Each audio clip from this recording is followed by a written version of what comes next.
Hi everyone, Sarah here. In this video, I'm going to share everything about my southbound experience, including why I chose to go southbound. If you've been with me from the very beginning, you may recall that originally I was going to hike northbound in 2020. This was the original plan, mainly because it fit with scheduling. So my partner and I were still living in our van and traveling around the States, and we had plans in the fall of 2020, which obviously didn't happen. But originally a northbound journey aligned better. I could start towards the end of March, hike north, be done, and we could continue on with our fall plans. That did not happen. So as time went on and I was thinking about it more, a southbound journey more appealed to me and what I was looking for in a through hike. Reflecting back on my PCT journey, I really enjoyed when I got into Washington and I had a little bit more solitude in my journey, less than at the very beginning of the PCT where 50 people per day were starting. It was chaos. It was a mess. It was a mess. And people camping everywhere, kind of fighting for a tent spot. And yeah, I just didn't want to deal with that, especially looking at the registration numbers for the AT, which the AT has a voluntary registration. So there's more people starting than what's actually posted online. And during peak season, 70 to 80 people starting per day on the AT. I didn't want to be involved in any of that. The environment looks gross. People are camping where they shouldn't be camping. There's a higher chance of getting sick, getting norovirus, and I just didn't want any of that experience. So I was craving more solitude. Did southbound help me with miles after I got out of New England? I think so. That first month and a half were spent in Maine and New Hampshire, and you're just climbing. So for me, physically, I didn't lose any weight, but I gained a ton of muscle. So just climbing up and down those mountains every day just made me feel stronger overall. So once I got to flatter areas, it was easy to push larger miles. How hard was it to start at Katahdin, going through Maine and New Hampshire? It was physically hard, but for me, it was more mentally hard. I am used to hiking 20 to 25 miles a day in my normal day-to-day life. If I go on a backpacking trip for a weekend, I'm doing a 20-mile day every day. So getting to Maine, where that was physically challenging to do, was a real mental slap to my ego. So yeah, that was a little hard, but I tried to laugh at myself, have humility, and learn from the experience. Eventually, like after a couple weeks, you get really used to the terrain and kind of how your body's going to function climbing up and down those rocks. What do you think about your start date? Looking back, would I have rather started SOBO earlier or later?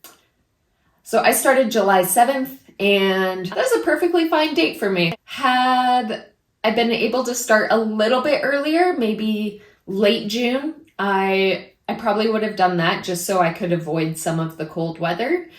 But overall, July 7th was great for me. I didn't feel rushed, and yeah, I still finished well before Thanksgiving. Did I find the East Coast weather, especially the humidity, was an adjustment? Yes. Oof. I'm originally from the West Coast. I grew up in Oregon and Washington, and past few years been traveling around, and then moved down to Arizona.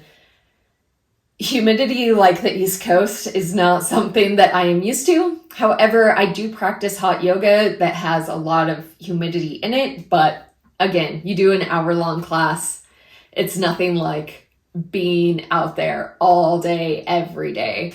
So adjusting to that was a thing. Especially I found my clothes, the things that I started in weren't really great for that level of humidity. Nothing got dry, and it just felt gross to have those clothes on me. So eventually I did switch back to running shorts and a thin tank top, and both of which dried very quickly compared to the spandex shorts and the t-shirt that I started out with.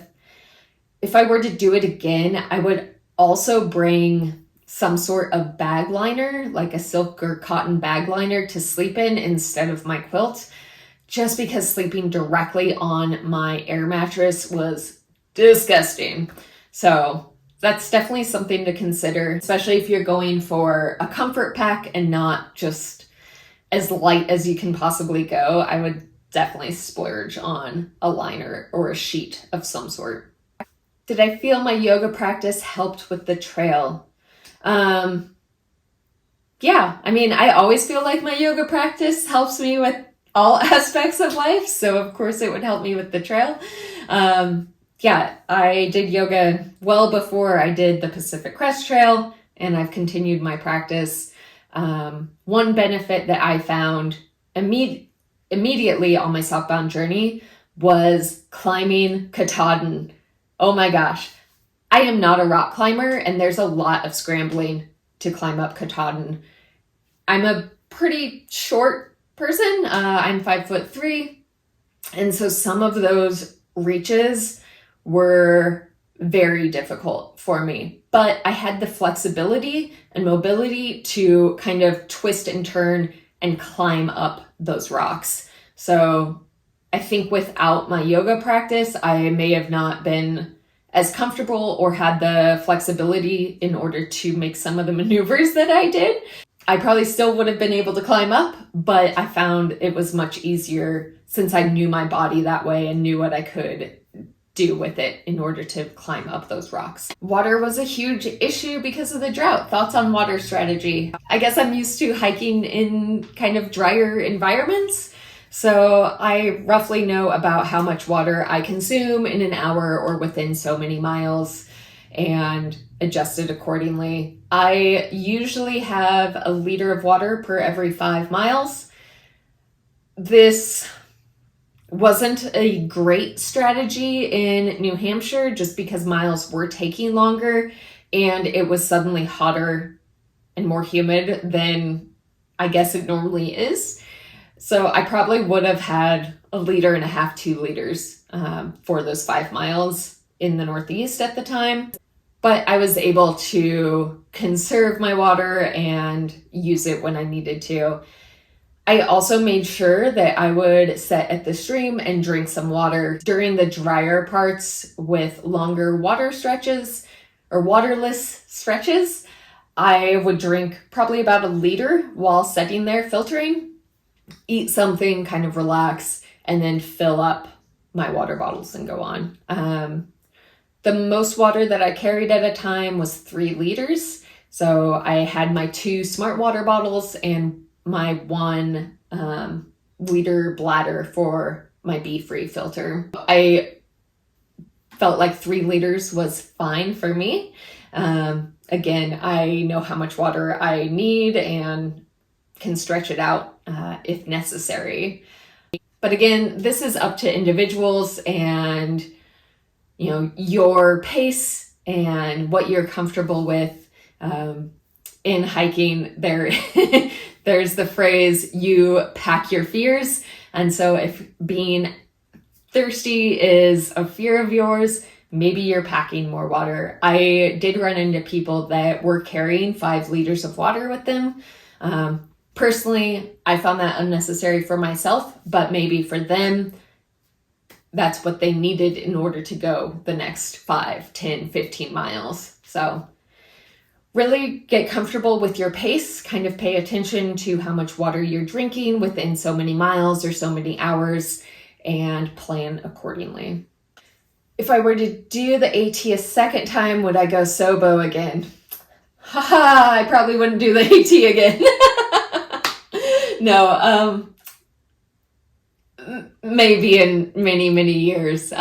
It definitely made me appreciate like being in towns and hostels and socializing, but it wasn't something that I feel drawn to do again. However, if I were, I would probably still go southbound. There's just too many people going northbound. So I'd likely do southbound or maybe a flip-flop, something like that. Something that you don't get in a southbound journey that is more of a northbound experience is the trail magic. So there were people going south that were very frustrated and were kind of down because they didn't get that traditional AT experience because of the lack of trail magic. Northbounders, there's a lot of planned trail magic. So lots of barbecues, breakfast feast. There's a lot going on for northbounders, which is not the experience that a southbounder will get. Usually I would get to a parking lot and maybe talk to some people because they're curious about the trail, and maybe they'd give me an apple or orange soda, whatever they had in their car. Yeah, I didn't really get the full like barbecue experience on the AT. So if that's something that you value, you're more likely to encounter that going northbound. Does it feel anticlimactic to not finish on Katahdin? I have seen this question posted everywhere, not just on my videos, but everywhere on the internet. And no, it didn't. I was so excited to finish. I could hardly sleep the night before. I even thought about hiking through the night just because I was so excited to reach the end. And I feel like if I had finished on Katahdin, I would have felt that same energy, but you're so slowed down because you're climbing up these rocks. I was literally running to Springer, and it was fantastic. I enjoyed the hike to Springer. It was the easiest trail of the entire trail. Very like smoothly graded, fewer rocks. It was fantastic. So I felt like it was very climatic to finish at Springer versus Katahdin. Yeah, you don't get this huge sweeping view, but I mean, I loved running most of the day. It was great. Did I ever regret not going northbound? No. Especially once I ran into the NOBO bubble. I was so happy with my decision to go southbound. Again, I was looking for a little bit of space, more me time. And the bubble going north was a lot of energy that I just wasn't looking for in my through hike. So I did not regret not going northbound. As a vegetarian, was it hard to do resupply? No. This is such a huge misconception. We're well past this. Vegetarian, you're fine. Vegan or gluten-free folks, you might have a rougher time for sure. But vegetarian, you'll be fine. Healthy, that in general is going to be difficult unless you get to a town with a larger supermarket. Some of these smaller towns, smaller markets or convenience stores, you're resupplying at a convenience store. Like there's not a whole lot of option for anyone. So it is what it is. When I was doing deli hopping, it wasn't difficult for a vegetarian, but I did eat a lot of egg salad sandwiches. And by the end of it, I was sick of egg salad sandwiches. So that's something to keep in mind. You could buy a veggie sandwich with just a ton of grilled veggies, cheese, bread. Yeah. Being vegan, I don't think it's possible to do the deli blaze. But there is lots of other options there. It's not just a deli. They usually have some sort of convenience store food there as well. But your options will be limited in that way. Trail family. I was not expecting to have a trail family going southbound. When I started, I thought the last half of the journey would be much quieter, more solitude, as more southbounders maybe quit the trail and it turning into fall. The opposite was true. It felt like there were more people out on the trail in the latter half because people were flip-flopping. There were a lot of flip-floppers on trail. That's a huge thing on the AT. And yeah, there were definitely a lot of folks doing that. So they had started somewhere in the halfway point, got to Katahdin and came back down and started heading south. There were a lot of people just hiking in the fall because it's so beautiful to hike in the fall through Virginia and the southern section. And with my pace, I was speeding up. Some people were slowing down as they got closer to the end. They wanted to savor the trail more. So I started running into more southbounders the further I went. I did not know cast iron and timeless before the trail. All three of us met at the 501 shelter. So that was the first day that I met cast iron, and that is where timeless started her flip back south. So she had actually met a friend at the 501 shelter and hiked north to Katahdin and then came back to the shelter to hike south. So all three of us met at the 501 shelter, which is where I met a ton of southbounders. It was just suddenly all of these southbounders there. So we hiked a couple weeks, kept leapfrogging. We're all doing about the same pace. And so we decided that we would hike together as long as we wanted to or could. There's no agreement usually with the trail family that you're going to stick together till the end. So it's always a possibility that someone would stop or go ahead or not stay at a hostel. It's really up to the individual, like hike your own hike, but there's a family there if you want it. Yeah, so I didn't know them before. They didn't know each other. How did it work out hiking with them, but not actually with them? This is pretty standard. Usually folks don't hike together during the day. You'll meet up for maybe lunch or dinner, decide on, where everyone's planning on camping for the night and meet up there. So that's pretty standard. Felt pretty fine about that. I enjoy hiking solo, so I got a lot of solo time. And then at the end of my day, I could have dinner with a couple friends. Did the thought of quitting come to mind when you were sick? No, not once on this trail did I think of quitting. When I started, I knew I was going to finish. Unless something very, very drastic happened. I felt very confident that I was going to finish this trail. And yeah, I never really thought about quitting. I did get a little homesick, but yeah, it still wasn't enough to make me want to quit. Also, being sick, I felt like I was sicker on the PCT and still pushed ahead. So being sick on the AT, it sucked, especially fighting the humidity. Oof. But I knew it was just a period of time and I would eventually be healthy again and be able to continue on. What did I miss most at home, except for family, people, and pets? So yeah, I miss family, people, and pets for sure. The last week or two of trail, all I could think about was sitting on my couch. I just wanted to be on my couch, which is funny. I don't know why that was the thing that was pulling me to the end, but I just, wanted to just go home and be on my couch.